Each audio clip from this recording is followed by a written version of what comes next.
a Associação dos Advogados Trabalhistas do Distrito Federal e a Ordem dos Advogados do Brasil, seção do Distrito Federal, tem a grata satisfação de recebê-los nesta noite, quando realizamos a terceira edição do projeto social Quintas Trabalhistas, para discutirmos o tema danos morais por assédio moral.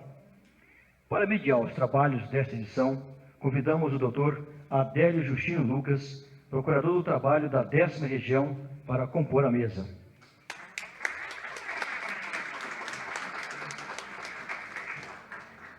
Convidamos também para integrar a mesa dos trabalhos de hoje os expositores desta noite, doutora Denise Aparecida Rodrigues Pinheiro,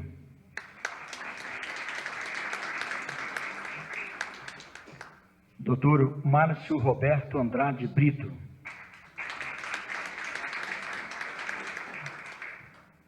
doutor Maurício Correia de Mello. Registramos a presença do presidente do Sindicato Nacional dos Empregados da Embrapa e Codevasf, Dr. Walter Endres. Lembramos a todos que cada expositor terá 20 minutos para a apresentação do seu posicionamento.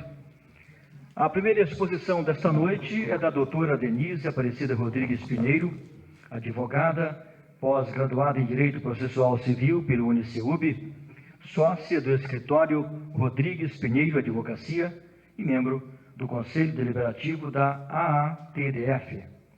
Com a palavra, a doutora Denise Aparecida Rodrigues Pinheiro. Boa noite a todos. Excelentíssimo procurador doutor Adélio, excelentíssimo doutor Márcio, juiz do trabalho, excelentíssimo doutor Maurício, procurador do trabalho. É com imensa satisfação que nos encontramos aqui essa noite para podermos dar um pouco da nossa colaboração com relação a esse tema tão importante no âmbito das relações do trabalho. Boa noite a essa seleta plateia e espero que possamos contribuir um pouco com a discussão a respeito desse tema. Quando se fala em assédio moral do trabalho, eu me pergunto desde quando ele existe. Quando paramos para estudar o tema, analisar as decisões, todos falam, doutrinadores, juízes, as decisões que lemos, a doutrina que pesquisamos, que o assédio moral, ele é mais antigo que o próprio trabalho. E ele existe muito antes do trabalho. Ele não é um fenômeno novo. Mas, dado as lutas da classe trabalhadora ao longo de todos os tempos, porque o homem trabalha desde a época do primitivismo, nós vemos que o homem esteve sempre subjugado em prol da sua subsistência, alimentação, em prol das suas necessidades básicas, alimentação, saúde, moradia, e a sua dignidade sempre ficou em segundo plano. Porque desde que nascemos, desde que somos pessoas, temos dignidade, já nascemos com ela. É um patrimônio nosso, imaterial, inestimável, mas que ao longo do tempo a história nos mostra que ele sempre ficou subjugado. Se formos à época da escravidão, vemos que o homem trabalhava ali, era escravo, era uma coisa, e a sua dignidade era zero. Na Idade Média, juntamente com a escravidão e a servidão, o homem, a diferença que tinha é que o escravo era uma coisa, podia ser vendido ou alugada, e o servo não, mas mesmo assim também continuava trabalhando em jornadas de sol a sol. Bom, quando temos que falar de subsistência, de alimentação, de moradia, como se querer defender uma dignidade, como se querer defender uma imagem. Não temos como fazer isso. E Aristóteles já falava.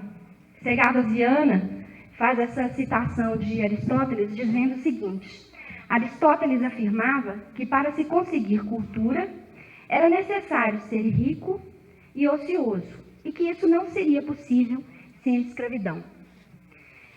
Bom, mas felizmente hoje, depois de tanto tempo, depois de revoluções, depois de tantos movimentos, depois de Revolução Industrial, depois de Revolução Francesa Industrial, nós podemos estar aqui hoje falando da dignidade do trabalhador. Nós podemos estar aqui tratando o trabalhador, esquecendo das demais condições de trabalho, de salários dignos, de proteção com relação à periculosidade e à insalubridade. Podemos estar aqui hoje falando da dignidade do trabalhador como pessoa humana. E é o tema que nos interessa, que é o dano moral por assédio moral no trabalho. No primeiro momento, haveria necessidade, sob o meu ponto de vista, de estarmos aqui fazendo a diferenciação entre dano moral e assédio moral. Nosso tema é dano moral no assédio moral no trabalho. Bom, o dano moral, ao meu ver, ele ocorre sempre que aqueles direitos assegurados na Constituição, os direitos da dignidade da pessoa humana e o valor social do trabalho, que adotam esses princípios como fundamentos do Estado Democrático do Direito. E também a nossa Constituição, ao dizer que são invioláveis a intimidade, a vida privada, a honra e a imagem das pessoas, a nossa própria Constituição assegura uma indenização ao serem violados esses direitos. Portanto, a partir dessas disposições constitucionais, nós podemos ver que o dano moral ele pode ocorrer com um ato único, que seja por deveras ofensor a um desses direitos. E o assédio, onde entra nisso? O assédio é a repetição de uma série de atos contínuos, sistematizados, insistentes, que visam perseguir, denigrir e minguar a autoestima da vítima ao longo de um período. Que período é esse? Nós não temos uma legislação dizendo quanto tempo, como ele ocorre, que ato é, que ato configura ou que ato que deixa de configurar. Ele é um conjunto de atos, ou até mesmo de omissões, que minam a personalidade do trabalhador no ambiente de trabalho. O assédio moral, em síntese, eu diria, dentro desse contexto, que o dano moral é gênero, do qual o assédio moral é espécie. Porque aí o dano moral se configura em um ato único ou em atos repetitivos, onde a gente enquadraria aí o assédio moral. Então, numa tentativa, depois de pesquisar uma série de doutrinadores, a exemplo da psiquiatra tão citada pela doutrina e pela jurisprudência também, Marie-France Irigoyen, ela nos diz que o assédio moral no trabalho é definido como qualquer conduta abusiva, gesto, palavra, comportamento, atitude, que atente por sua repetição contra a dignidade ou integridade psíquica ou física de uma pessoa, ameaçando seu emprego ou degradando o clima de trabalho. Eu estou muito preocupado com relação ao tempo, porque o assédio moral, depois de toda essa definição, o que eu poderia falar mais do assédio moral? A configuração do assédio moral, quais são as modalidades de assédio moral? Bom, ele se configura como uma série sistematizada de atos que eles consistem, por exemplo, na deterioração proposital das condições de trabalho, no isolamento e recusa de comunicação, no atentado contra a dignidade do trabalhador e na violência verbal, física ou sexual. E aí a gente poderia vir a ter uma série de atos que poderíamos estar aí caracterizando o assédio moral. Ele se configura mediante a recusa de comunicação direta, desqualificação, descrédito, isolamento, obrigatoriedade ao ócio, e ele tem os seus atos. Ou se exige do trabalhador uma carga excessiva de trabalho, ou se leva o trabalhador à inação. Aí depende da atitude do assediador. Então, ou ele oprime demais, ou ele deixa o trabalhador ao ócio. Tivemos um caso concreto aqui em Brasília, de uma grande empresa multinacional, que o estágio em que chegou a empregada no âmbito da empresa foi lastimada. A empregada esteve afastada por acidente de trabalho, em razão de LER. No primeiro retorno dela ao trabalho, ela foi colocada, ela chegou para trabalhar e não tinha local para ela trabalhar. Não tinha computador, não tinha mesa, não tinha cadeira, não tinha absolutamente nada. Pediram para ela ficar aguardando ordens na sala de reunião. Muito bem, lá ela ficou. Então, colocaram novamente ela fazer o trabalho de digitação, que já estava negado. Fazendo o trabalho de digitação, ela foi novamente colocada em acidente de trabalho. Ao retornar novamente do acidente de trabalho, ela foi colocada novamente na inação. Posteriormente, transferida para o arquivo morto, mais aquele arquivo morto. Novamente voltou para o acidente de trabalho por estar executando atividade de digitação. Então, esse aspecto do empregado estar doente, precisava de uma reabilitação, o médico dizia que ela não podia mais exercer atividade de digitação, mas a empresa insistia que ela ia fazer atividade de digitação. Chegou a um ponto que ela estava totalmente definhada, ela estava completamente humilhada no ambiente de trabalho, sem local. Então, nós a orientamos e ela passou a tirar fotografia dos locais, passou a guardar cópias de e-mail, e nós entramos com a ação pedindo a rescisão indireta do contrato de trabalho, houve a condenação numa indenização, e a empregada, num terceiro acidente, ela sofreu um acidente de carro, um acidente de trânsito, que foi considerado acidente de trabalho, porque o estágio psicológico e emocional e físico em que ela se encontrava não estava dando possibilidade sequer dela dirigir. Então, as situações do assédio moral são gravíssimas. Levam o trabalhador a perder a sua autoestima, levam o trabalhador a levar os seus problemas para dentro de casa, afetando a vida familiar, pessoal, por completo. Bom, que tipo de assédio moral que podem acontecer? Vamos falar um pouco da modalidade. Essa modalidade que eu falei agora é a mais corriqueira. É a vertical ascendente, que parte do superior hierárquico para o seu subordinado.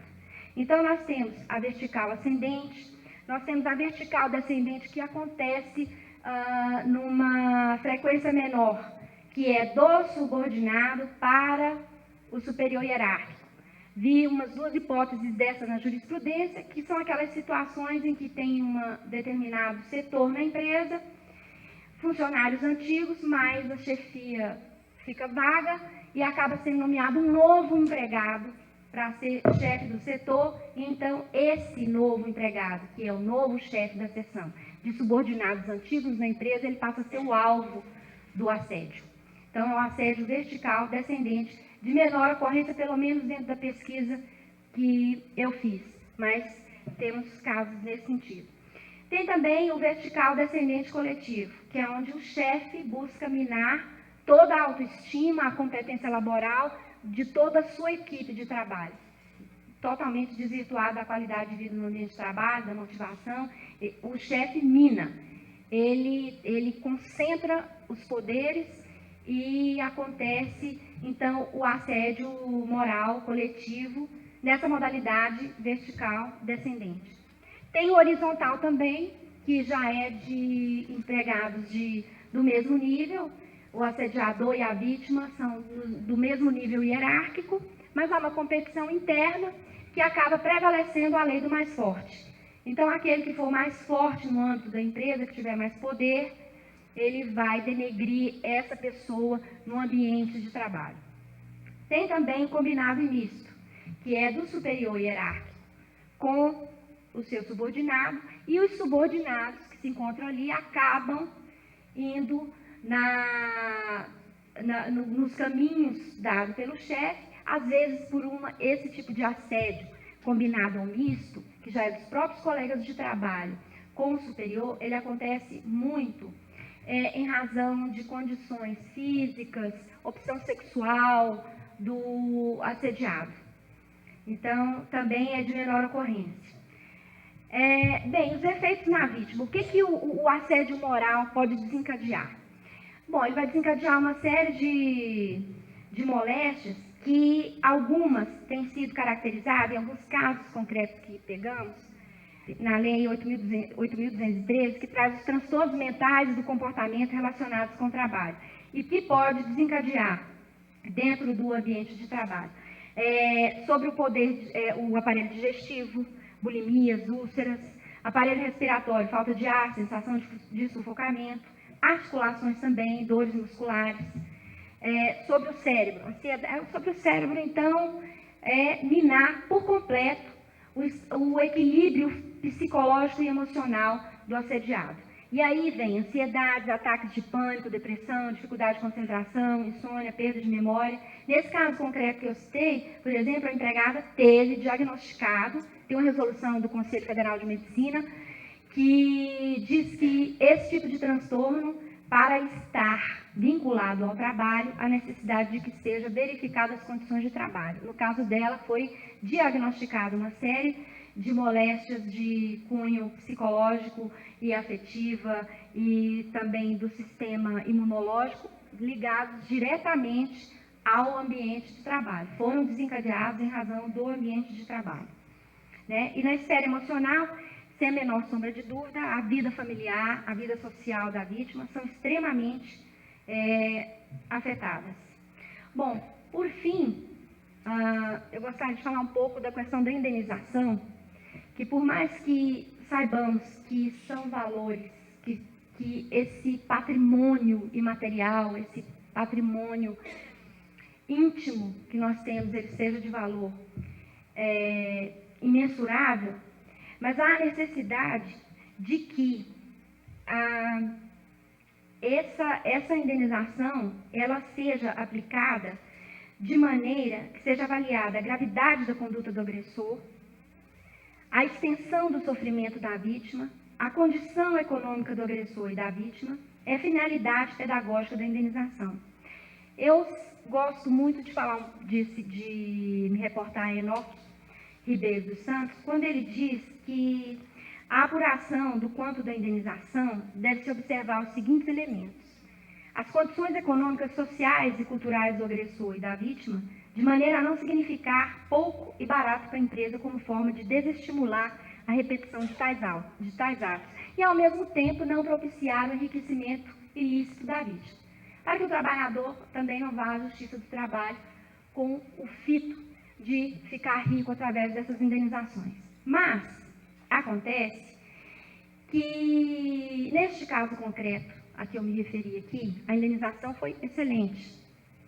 Realmente foi uma indenização razoável. Para a vítima, foi uma indenização muito boa. Mas para a empresa, nada afetou.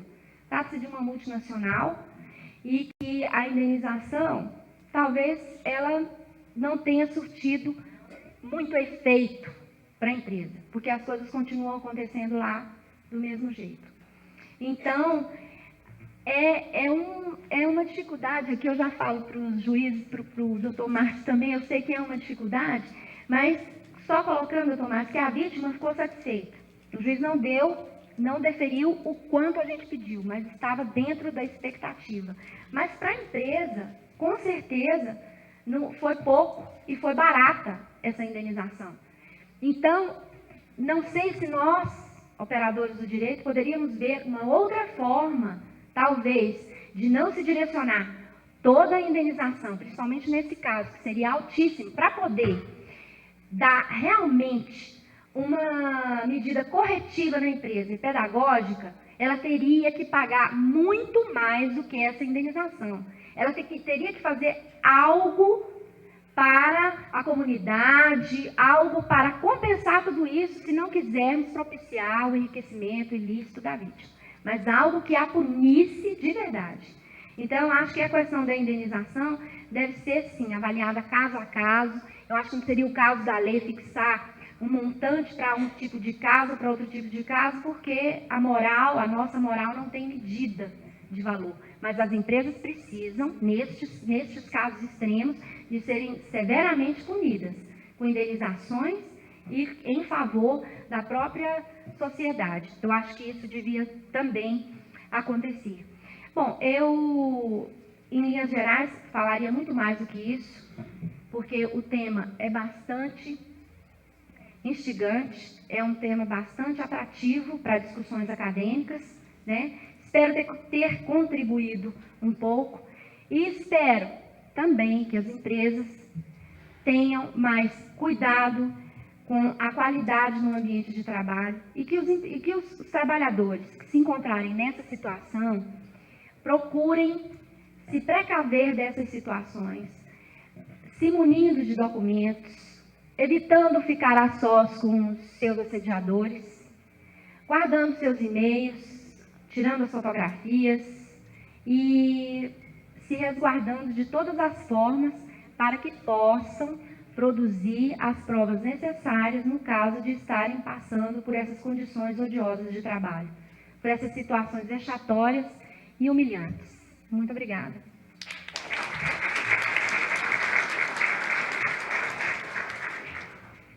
Registramos a presença da presidente do Sindicato dos Empregados em Condomínios Imobiliárias do DF, doutora Vera Leda de Moraes. O segundo expositor desta noite é o doutor Márcio Roberto Andrade Brito, natural de João Pessoa, Paraíba, graduado em Direito pela Universidade Federal da Paraíba, pós-graduado em Direito Constitucional Contemporâneo pela Universidade de Brasília, estagiou no Tribunal Regional do Trabalho da 13ª Região de 1º de setembro de 95 a 19 de dezembro de 96. Como advogado, militou na Justiça do Trabalho nos anos de 97 e 98, foi professor de Direito do Trabalho no Centro Universitário de João Pessoa de agosto a dezembro de 97, tendo assumido a magistratura trabalhista em março de 98 e, por merecimento, em 16 de outubro de 2007, a titularidade da Vara de Dianópolis, no Tocantins. Com a palavra, o doutor Márcio Roberto Andrade Brito. Cumprimento o doutor Adélio, doutora Denise, doutor Maurício e aos amigos que se dispuseram no Dia dos Namorados estarem aqui discutindo assédio moral. Quem dera que todo assédio moral terminasse em namoro, né, doutora Regilene? Porque a senhora me convidar para que as pessoas venham nos ouvir aqui no Dia dos Namorados, eu não sei se é uma maldade ou se é uma forma de assediar esse corintiano que está muito triste hoje, de me expor a essa humilhação pública de ter que falar, né, no dia seguinte ao jogo lá nos Aflitos. Eu estou muito feliz de estar aqui na OAB. Depois que eu assumi a magistratura há 10 anos, é a primeira vez que eu retorno à casa. Fui militante, advogado militante, lá na Paraíba, e aqui em Brasília é a primeira vez. Eu me sinto muito honrado, muito feliz com o convite, não é? Me sinto muito à vontade nessa casa. Eu tenho muito orgulho de, no meu currículo, ser mencionado que eu fui advogado militante trabalhista.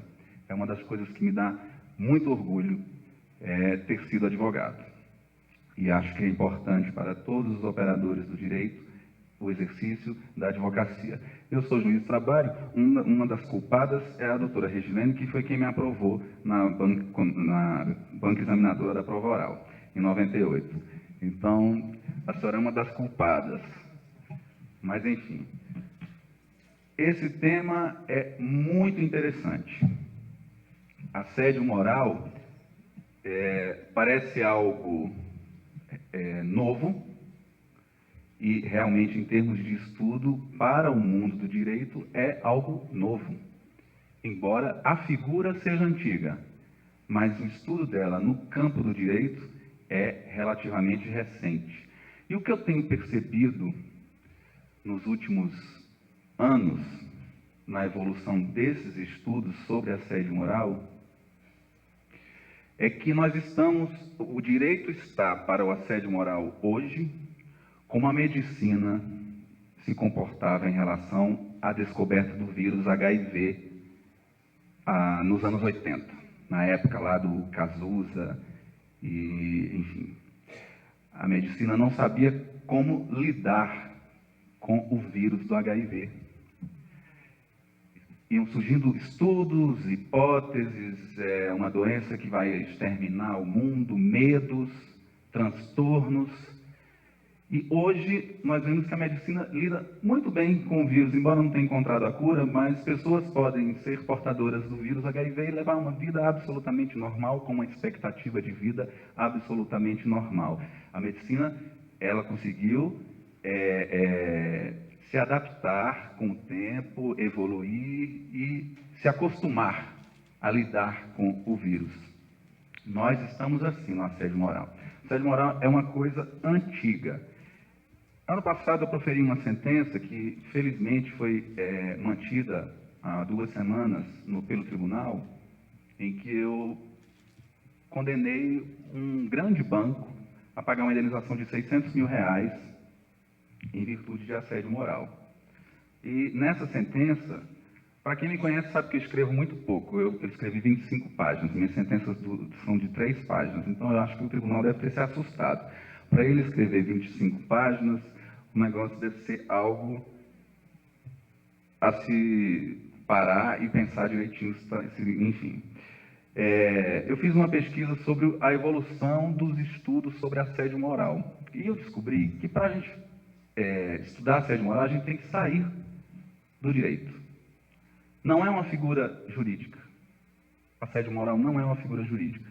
O primeiro estudo sobre assédio moral foi de um biólogo, um etologista, chamado Konrad Lorenz. Ele analisava o comportamento dos animais.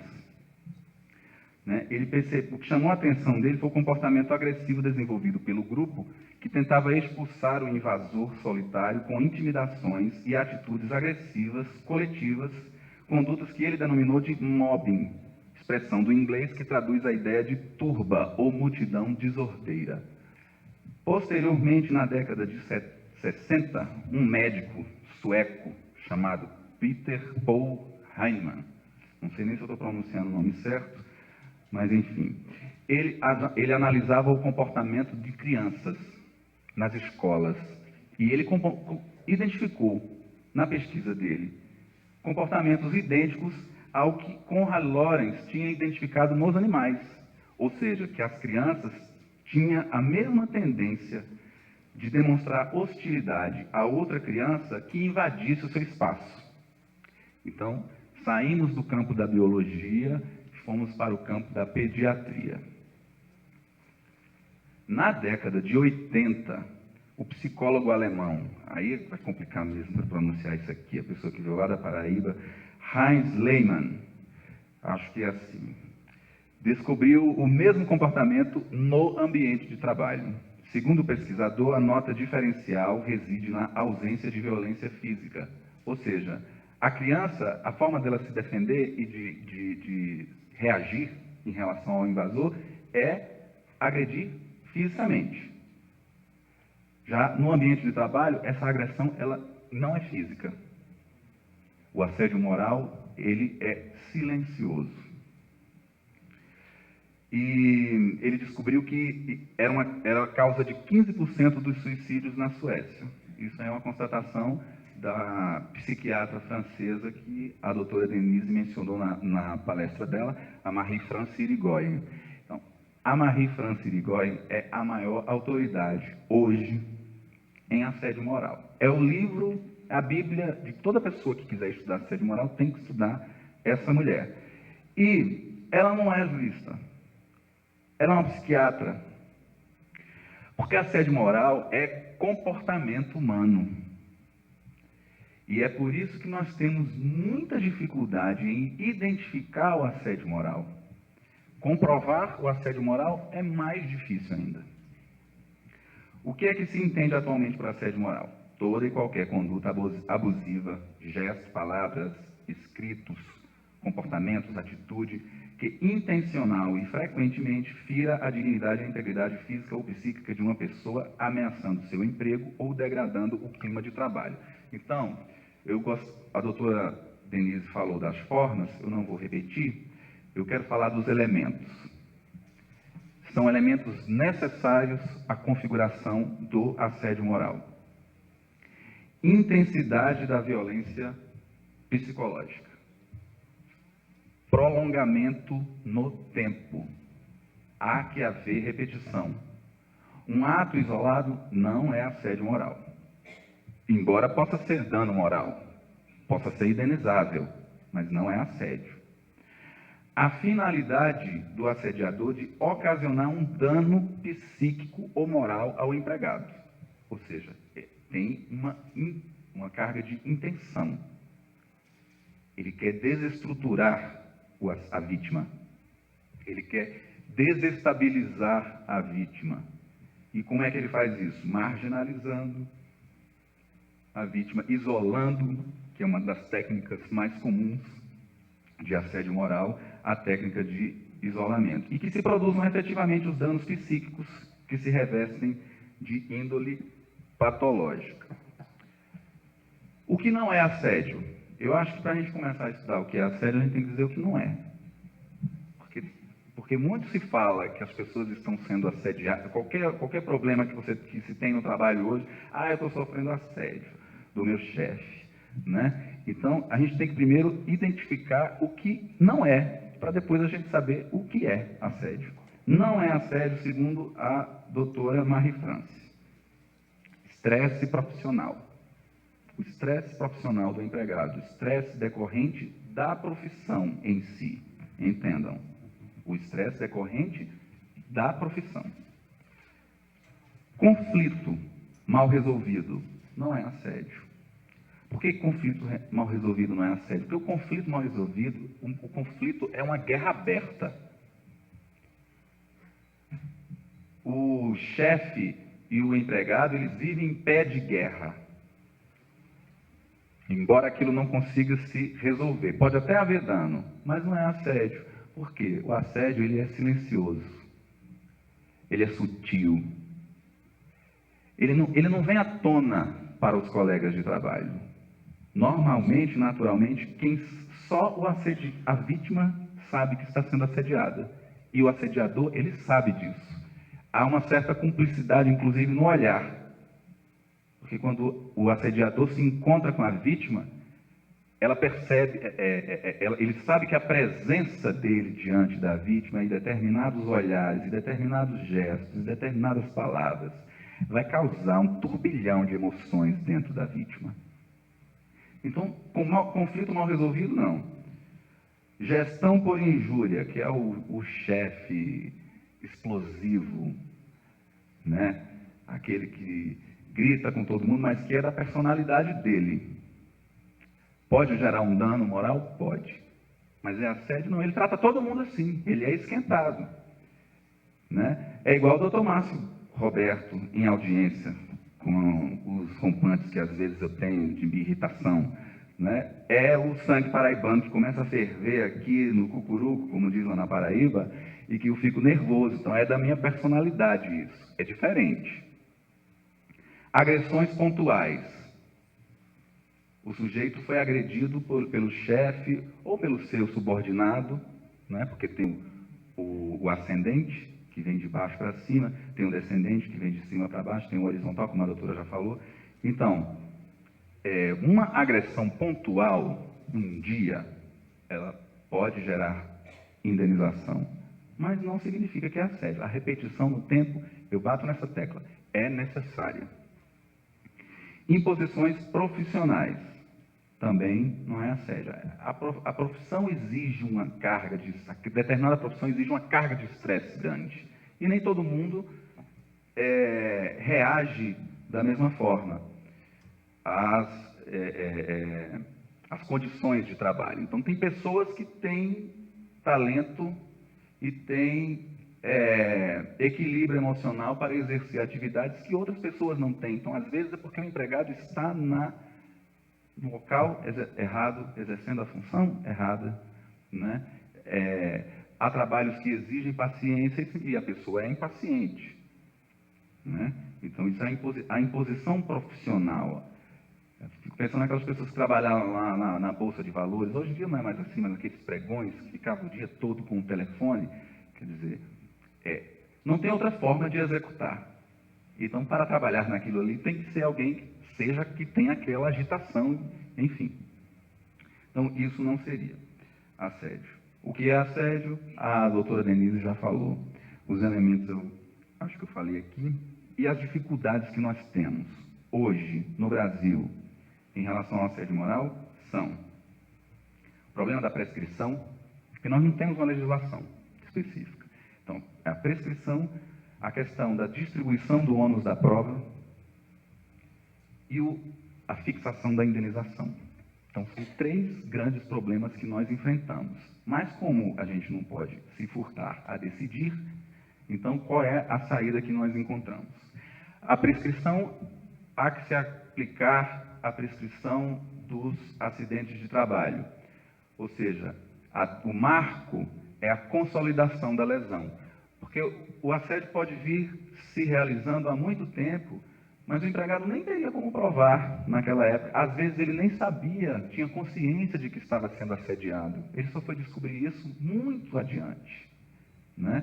Quando aquelas lesões se consolidaram. Depois que ele fez a terapia, já consultou psiquiatra, já consultou psicólogo, psicanalista, e depois de vários laudos é que ele começa a fazer a relação com o estresse a que ele foi submetido, a pressão psicológica que ele foi submetido, e aí ele descobriu que tinha assédio. Então, no momento em que está consolidada a lesão, é que é o marco inicial para a prescrição, que eu entendo que é a prescrição trabalhista mesmo, aquela, é um direito de indenização trabalhista, aquela lá da Constituição dos 5 anos. Inversão do ônus da prova, eu acho que é necessário. No caso de assédio, as ações de assédio moral, se não houver a inversão do ônus da prova, se o juiz não aplicar a inversão do ônus da prova, ele vai julgar todas as ações de assédio improcedentes. Todas. O que o empregado tem que levar ao juiz são indícios de que foi assediado. Até porque o assédio poucas vezes é testemunhado. Cabe à empresa, sim, aprovar que ela não exerceu pressão psicológica, nem que foi culpada, nem que teve intenção em prejudicar aquele dano ao empregado. Então, eu defendo a inversão do ônus da prova. Eu acho que é o direito italiano que tem uma regulamentação específica. Não me recordo agora, mas acredito que seja, e que estabelece uma norma em que, nos casos de assédio, deve haver a inversão. E o valor da indenização, que a doutora Denise falou, eu acho muito coerente. Eu vou falar aqui o critério que eu utilizei nessa sentença, né, depois de contar todo o histórico do banco, que foi fundado em outubro de 1808 por Dom João VI, na chegada da família real. E eu começo a minha sentença falando sobre a mudança da sede da coroa para o Brasil. O que foi que isso gerou no Brasil? Primeiro jornal, primeira biblioteca, primeiro teatro, o primeiro banco, né? E eu começo a dizer como deveria ser como será que era a vida dos trabalhadores naquela época? Esse banco resistiu 200 anos. Pode-se admitir que dentro deste banco algum empregado seja submetido a assédio moral? Não. Eu elogio muito esse banco. Eu digo que ele, para mim, é uma das instituições mais importantes desse país. Eu adoro esse banco. Esse banco é importantíssimo para o país. Eu posso falar nessa decisão porque ela já foi mantida pelo tribunal e eu estou aqui num ambiente acadêmico. Que fique bem claro. Mas é o único banco no mundo que carrega na sua razão social o nome do seu país. É o banco que patrocina o vôlei medalha de ouro, que traz tantas emoções para os brasileiros, tanto orgulho. É o banco que financiou e financia investimentos na área da agropecuária, né, nesse país. É um banco maravilhoso. Então, eu elogio o banco para condená-lo ao final. Eu elogio da primeira à última linha, para dizer, esse banco é tão importante para esse país, que ele não pode admitir que às vésperas de completar 200 anos, algum empregado seja submetido à pressão psicológica que gere um dano como gerou. Então, em síntese, o que eu falo: agente responsável, o maior e mais importante banco do Brasil. Vítima, funcionária com 28 anos de dedicação ao banco. Cenário, a ouvidoria do Banco do Brasil, o que é mais grave. Ilícito, terror psicológico no ambiente de trabalho. Consequências, danos psíquicos irreversíveis agravados pela intensidade da violência repetida e prolongada no período de trabalho na ouvidoria. Valor da indenização, R$600 mil. Fundamento jurídico, só existe um. Código Civil, artigo 927 e 932. Não tem outro. Então, eu acredito que nós precisamos avançar muito no estudo do dano moral. Existe aí um projeto de lei, a doutora Regilene até me passou muito gentilmente por e-mail. Uma coisa que me deixa feliz no projeto de lei é a previsão da inversão do ônus da prova, que foi uma alteração lá do Vicentinho, né? O relator. Enfim, ele propôs uma modificação no projeto original para incluir a inversão do ônus da prova. Eu achei fantástico.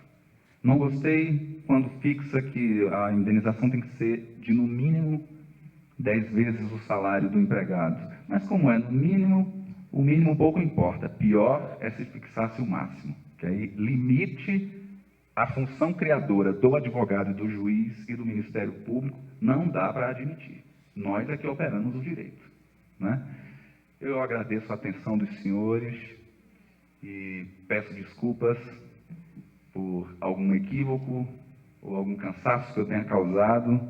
Espero que nós saiamos daqui com mais indagações do que entramos. Obrigado.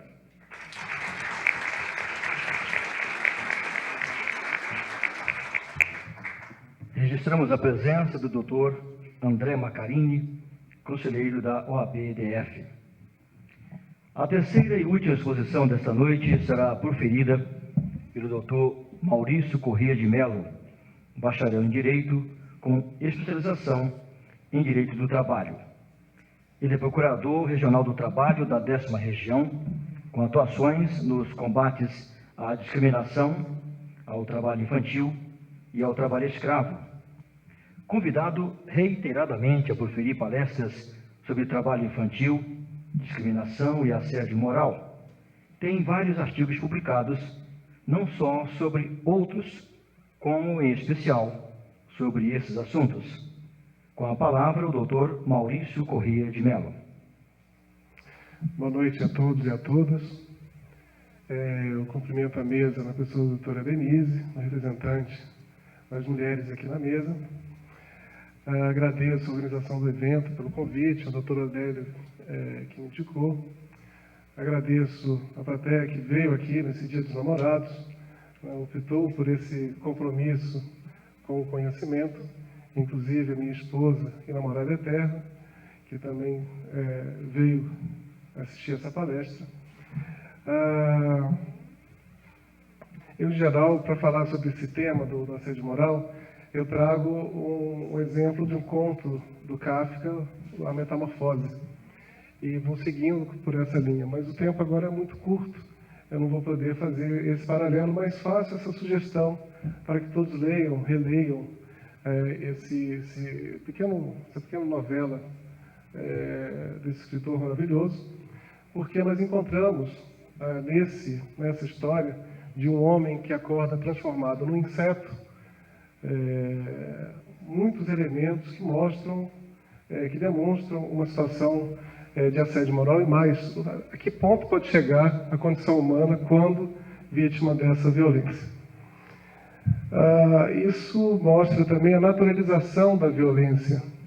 Muitas vezes a gente tem, de tal forma naturalizado o ambiente violento, já vem da escola, já vem da família, a gente não vai percebendo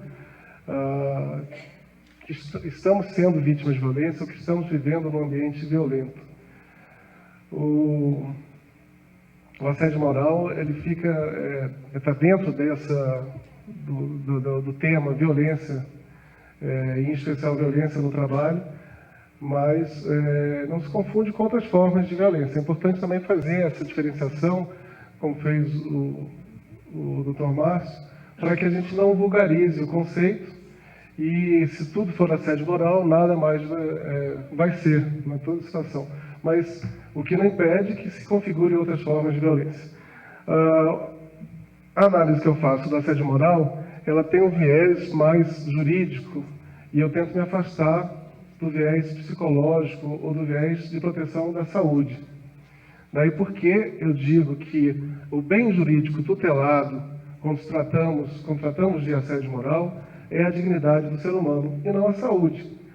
O assédio moral pode afetar a saúde, via de regra afeta a saúde física e mental do trabalhador, mas não precisa acontecer esse efeito na saúde. Basta o ato que atente contra a própria dignidade. A dignidade que é protegida pela Constituição, é uma conquista, essa proteção da dignidade constitucionalmente. Nem sempre foi reconhecida a dignidade a todos os seres humanos. Basta ver a situação dos escravos, né? Eles não eram considerados nem seres humanos, então não tinham a dignidade reconhecida. A universalização da dignidade veio com a Declaração Universal dos Direitos Humanos e é consagrada também no nosso ordenamento jurídico, principalmente constitucional. Então, qual é o conceito que eu considero completo e complexo de dignidade do ser humano?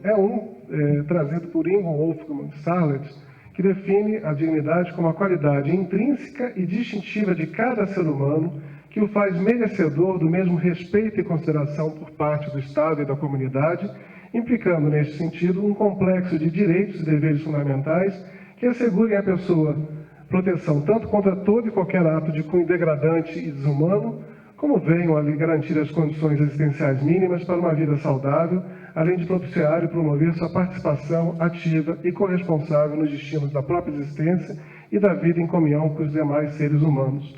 Eu destaco desse conceito bastante complexo dois aspectos. A existência da noção de direitos fundamentais, compreendido na noção de dignidade, e a relação entre os seres humanos. A dignidade só faz sentido quando nós tratamos de relacionamento entre pessoas, entre seres humanos. Eu sempre digo, né, o Náufrago, naquele filme, Náufrago, né, quando ele estava na ilha, o Tom Hanks tinha a companhia de uma bola de vôlei, né, uma bola que ele chamava de Wilson, e que assumiu características humanas. Mas isso mostra que, assim, necessidade de relacionamento humano, e mostra também que ele não poderia ser vítima de assédio moral pela bola. Ele teria que ser vítima de outro ser humano. Então, é uma questão de relacionamento entre seres humanos. Um conceito de assédio moral, já foi tratado aqui conceitos também de assédio moral, mas eu destacaria também, para a minha finalidade, a ideia de que o assédio moral, ele busca, através da humilhação, do vexame ou outras formas de constrangimento, obter o engajamento subjetivo de todo o grupo às políticas e metas da administração, por meio de ofensa aos seus direitos fundamentais. E pode resultar nos danos morais, físicos e psíquicos. Não necessariamente resulta, como eu disse, nesses danos. Mas o assédio moral no ambiente de trabalho está dentro de um contexto de uma política empresarial. Daí porque eu digo que o assédio moral não é causado por um distúrbio de comportamento do assediador. Mas pode ser que aquele agente assediador, escalado pela estrutura empresarial, sinta até prazer patológico de praticar o assédio. Mas não necessariamente ele tem essa característica psicológica. Ele pode estar simplesmente inserido numa estrutura empresarial perversa e que permite a existência dessa violência no trabalho. Muitas vezes essa conduta abusiva se confunde com o poder diretivo da empresa. Mas o que caracteriza, o que diferencia o assédio moral desse poder diretivo é o objetivo ilícito. Então, o assédio moral tem um objetivo específico, ele não é a mera violência psicológica, um desvio comportamental. Ele tem um objetivo dentro da empresa, que pode ser, comumente obter a demissão de empregado que detém algum tipo de estabilidade sindical ou algo assim. Pode ser quando de baixo para cima, né, quando há essa inversão hierárquica, de subordinados que querem derrubar a chefia. Então, tem esse objetivo. E pode ser, e grande parte das vezes acontece, de ser uma forma de submeter aqueles trabalhadores àquelas normas da empresa, lícitas ou ilícitas, mas é uma maneira de adequar, de, como a gente diz, de enquadrar os trabalhadores àquele sistema empresarial. Então, quando se falou em dano moral, o que é o dano moral? É uma ferramenta, a indenização por dano moral é uma ferramenta para buscar reprimir o assédio moral e em busca do reconhecimento da dignidade, né? Porque, afinal, a dignidade ela surge, não é de graça, ela surge de luta, surge da conquista dos trabalhadores. Essa luta se dá em várias frentes, se dá no movimento sindical, se dá na legislação, quando se busca o aperfeiçoamento legislativo, mas também se dá judicialmente, por meio de ações que buscam essa reparação. E não só a reparação do dano, mas também um fim didático de desestimular a prática dessa forma de violência, o assédio moral, com uma indenização que seja dolorosa, né, para aquele que está indenizando e que faça toda a comunidade perceber que aquele comportamento é inadequado e que não pode acontecer. Então, deve prevalecer a dignidade em face disso. E o dano moral pode ser coletivo. A minha ênfase vai ser no dano moral coletivo e no contexto da atuação do Ministério Público do Trabalho. E o dano moral coletivo, então, é justa lesão a interesses meta-individuais socialmente relevantes para a coletividade e assim tutelados juridicamente, cuja ofensa atinge a esfera moral de determinado grupo, classe ou comunidade de pessoas, ou até mesmo toda a sociedade, causando-lhe sentimento de repúdio, desagrado, insatisfação, vergonha, angústia ou outro sentimento psicológico. Nesse contexto, o dano moral e o assédio moral que tratamos no meio de trabalho, ele é coletivo, porque não visa, o assédio moral não visa atingir apenas aquela pessoa que está sendo a vítima direta. Ela na verdade, vai ter esse assédio um efeito de criar um exemplo para aqueles trabalhadores. Olha, se você não se comportar dessa maneira, veja o que vai acontecer com você. Então, não atinge apenas aquela vítima direta, toda aquela comunidade de trabalhadores está sendo afetada por essa violência coletiva. Então, eu quero enfatizar esse duplo objetivo da indenização por dano moral, que é reparatório e que tem o efeito didático. E no caso da atuação do Ministério Público do Trabalho, como foi lembrado pela doutora Denise, é importante também não só essa indenização monetária, sinalização financeira. É importante que haja alguma prestação de algum serviço como forma de indenização para a sociedade, e eu digo isso, vou exemplificar com um caso famoso dentro do Ministério do Trabalho, que foi a ação civil pública contra a Ambev. A empresa Ambev, ela obrigava os seus trabalhadores dentro de uma campanha, né, de maior venda, de atingir metas de vendas, os vendedores eram obrigados a, por exemplo, cantar aquela música da Boquinha da Garrafa, naquela, né, já um pouco antiga, né, mas eles eram obrigados a bater na mesa com as mãos, e aqueles empregados que não atingiam a meta de produção recebiam xingamentos, apelidos, né, ficavam naquela roda, sofrendo a vaia. Então, os próprios trabalhadores eram usados como instrumento do assédio, né, para mostrar que não precisa ter o perfil psicológico, né, o mecanismo perverso dentro da empresa que permitia isso. Então, essa empresa foi condenada a um pagamento de uma indenização de R$1 milhão, que foi convertido em cursos, foi convertido em equipamento para aparelhar a Delegacia Regional do Trabalho, ou seja, funcionou como uma espécie de justiça restaurativa, restaurando à sociedade a sua dignidade perdida. Então, para falar da atuação do Ministério Público do Trabalho nessa questão, é importante a gente dizer que nós atuamos, o Ministério Público do Trabalho atua quando violados direitos difusos, coletivos, individuais, homogêneos.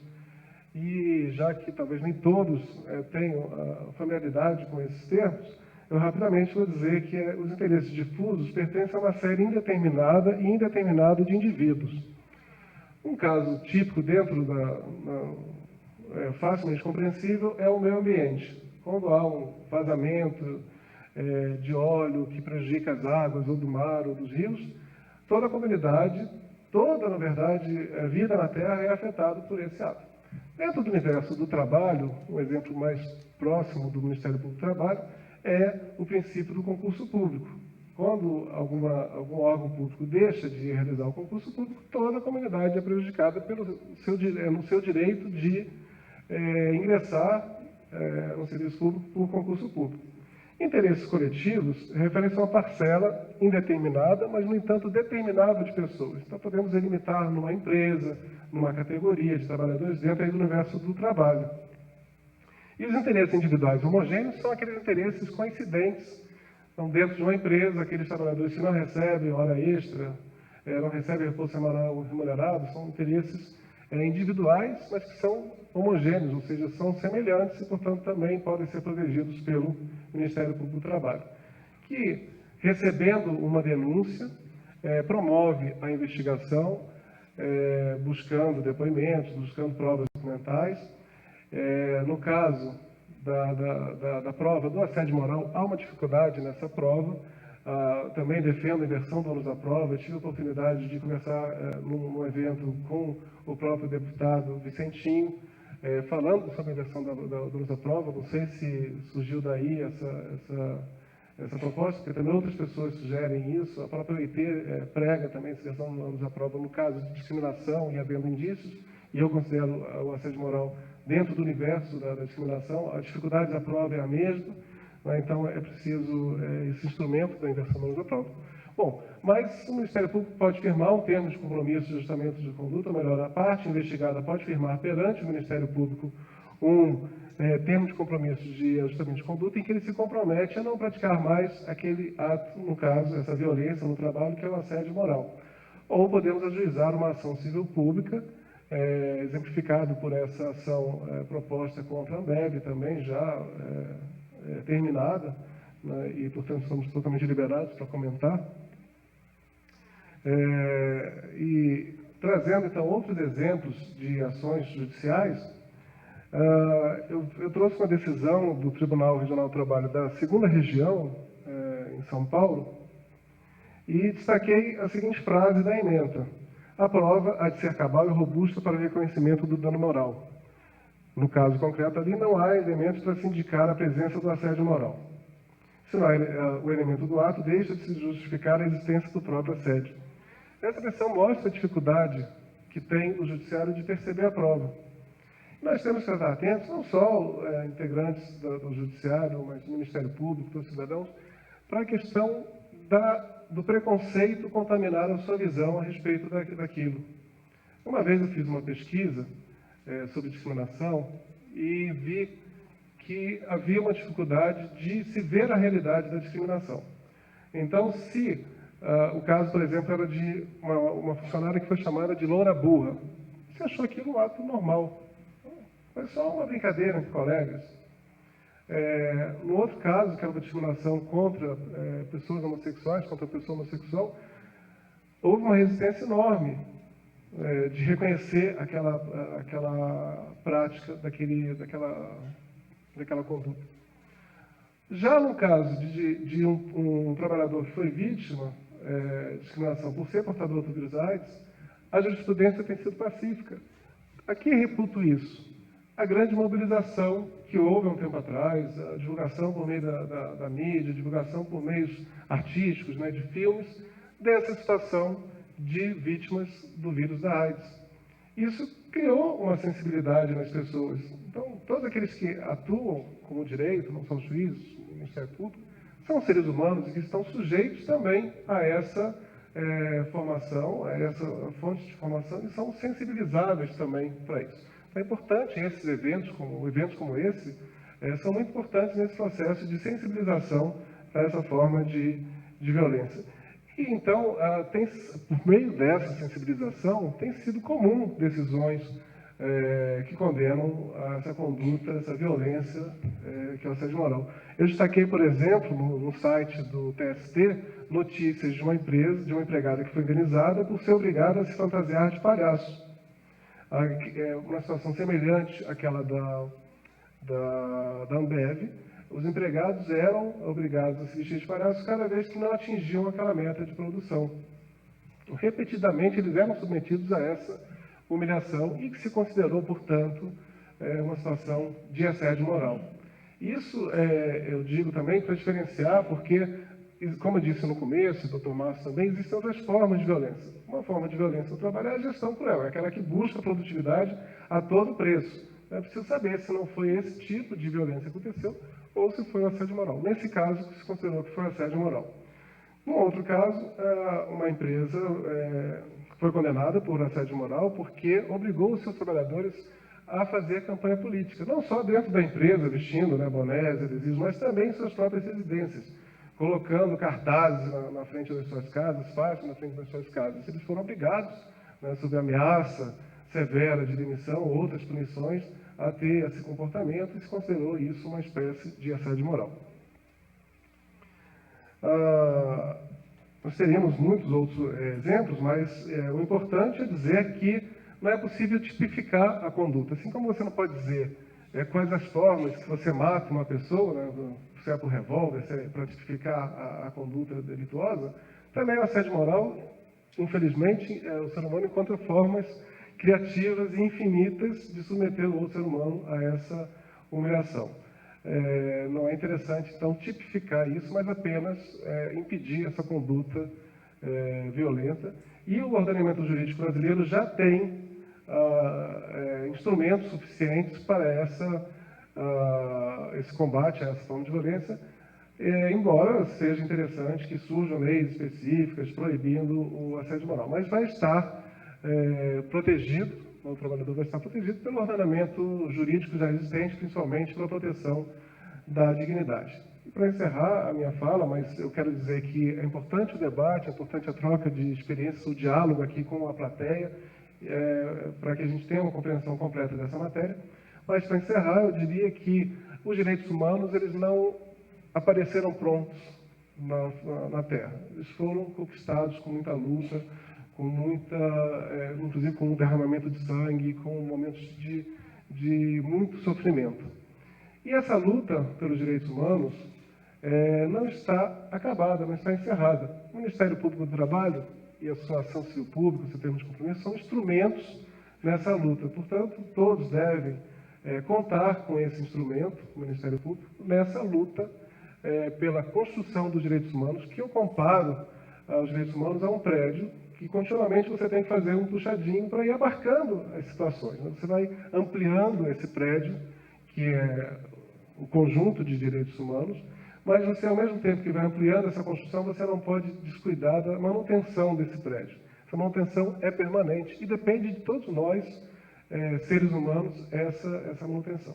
Contem, portanto, com o Ministério Público do Trabalho nessa luta, contem conosco, principalmente com o doutor Adélio, nessa luta contra todas as formas de violência no trabalho, contra todas as formas de violação dos direitos fundamentais, para que a gente não descuide desse edifício tão bonito. Muito obrigado.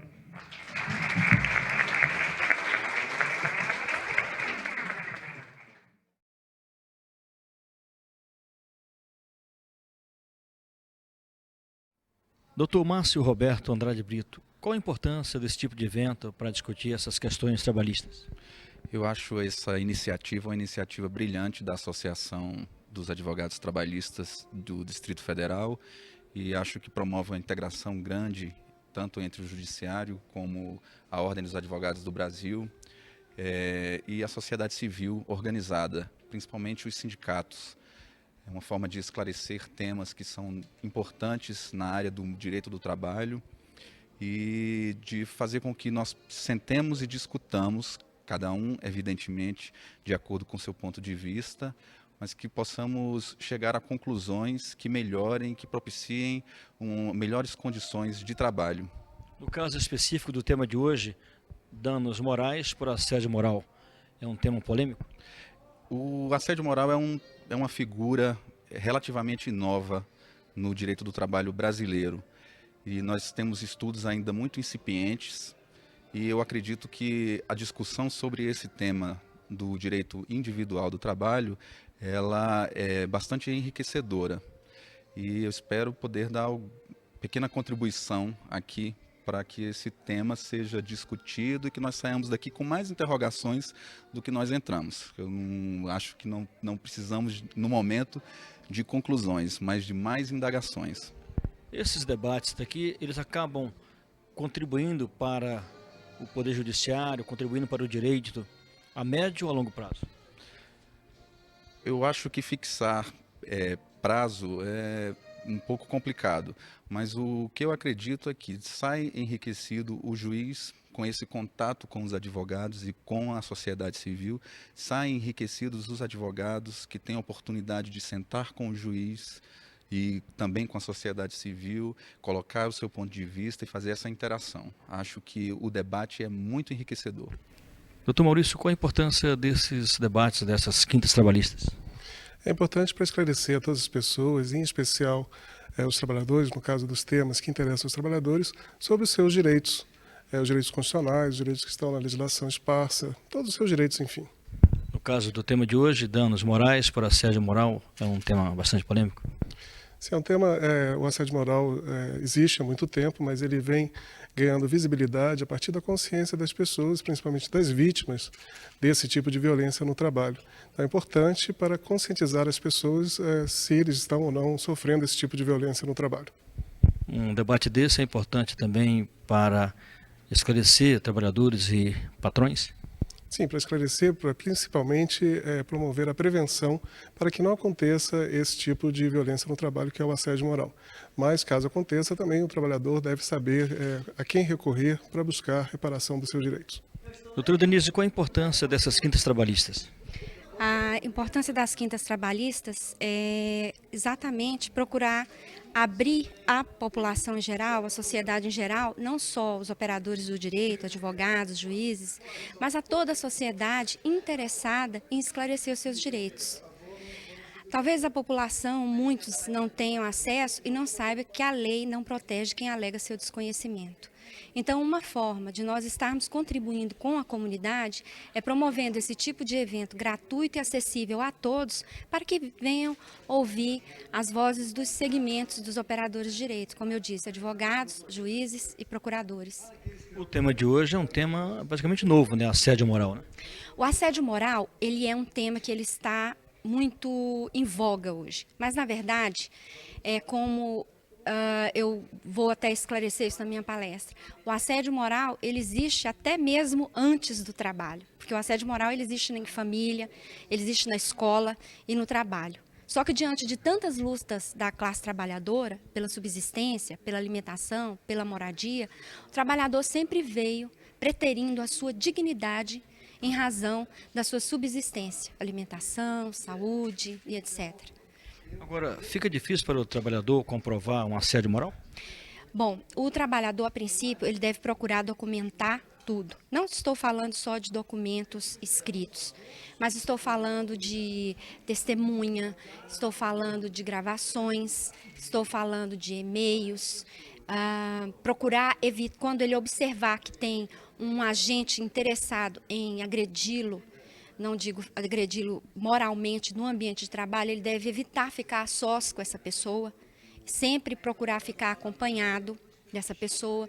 Se ele tiver as suas condições, o seu ambiente de trabalho aviltado, por exemplo, se ele trabalhava num ambiente salubre, foi trabalhar num ambiente insalubre, por exemplo, num arquivo morto, um local totalmente diverso daquele que ele tinha o costume de trabalhar, é bom ele procurar tirar fotografias, né? Então, ele tem que procurar se munir de provas para que ele possa vir a comprovar sua alegação e ser indenizado em caso de dano a seus direitos da personalidade. Doutor Adélio, qual a importância, o significado dessas quintas trabalhistas? O significado é muito importante para os operadores de direito porque traz à discussão temas de relevância do direito do trabalho. Como é que o senhor viu hoje o tema debatido nesta noite, que é o assédio moral? Olha, o assédio moral é um tema novo, está sendo discutido agora muito grande, muito fortemente na Justiça do Trabalho, e ele se caracteriza por uma violência psicológica ao trabalhador praticada comumente pelo empregador. Há muitas ações tramitando na 10ª região? Exato. Hoje na Justiça do Trabalho já tramita muitas ações relativamente ao dano moral, porque ele está fundado basicamente no direito à dignidade da pessoa humana, na honra, no direito à saúde mental do trabalhador. Qual a orientação que o senhor dá ao trabalhador que deseja entrar com ação desse tipo? Olha, é muito comum o trabalhador sentir-se um pouco desorientado no início, mas ele deve procurar, por exemplo, o Ministério Público do Trabalho e fazer sua denúncia, procurar suas associações, seus sindicatos, para promover a denúncia no sentido de que isso possa também estar ocorrendo com outros trabalhadores dentro do ambiente de trabalho.